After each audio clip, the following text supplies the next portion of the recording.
Hello friends, welcome to Eswari சமையல். இன்றைக்கி வந்து நம்ம கத்திரிக்காய் சுக்கா செய்கிறதுக்கு ஒரு 300 கிராம் கத்திரிக்காய் எடுத்து இந்த மாதிரி கட் பண்ணி தண்ணியில் சேர்த்திட்டேங்க. அடுத்து கடாய் வச்சுட்டு எண்ணெய் விட்டுட்டு 1/2 ஸ்பூன் கடுகு நல்லா பொரிஞ்சதுக்கு அப்புறமா ஒரு பெரிய வெங்காயத்தை பொடியாக கட் பண்ணி சேர்த்திட்டு ஒரு 4 பல் பூண்டையும் கட் பண்ணி சேர்த்திட்டு கறிவேப்பிலை பச்சை மிளகாய் சேர்த்திட்டு கொஞ்சம் நல்லா வதக்கி விட்டுக்கலாங்க.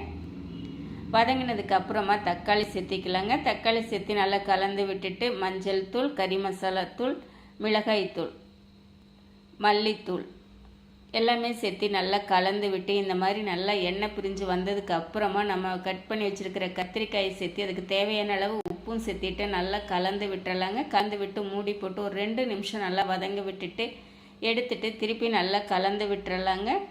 நல்லா கலந்து விட்டுட்டு சும்மா லைட்டாக கொஞ்சமாக இந்த மாதிரி தண்ணியை தெளித்து விட்டு இந்த தண்ணி தெளிச்சுட்டு இதிலையே வேக வச்சு நல்லா சுண்டை விட்டுட்டு அடுத்தது வந்து நம்ம பெப்பர் சேர்த்திக்கலாங்க. பெப்பர் சேர்த்திட்டு கூடவே மல்லித்தலை தூவி எடுத்தால் நம்மளுக்கு சுவையான சுக்கா வறுவல் ரெடிங்க.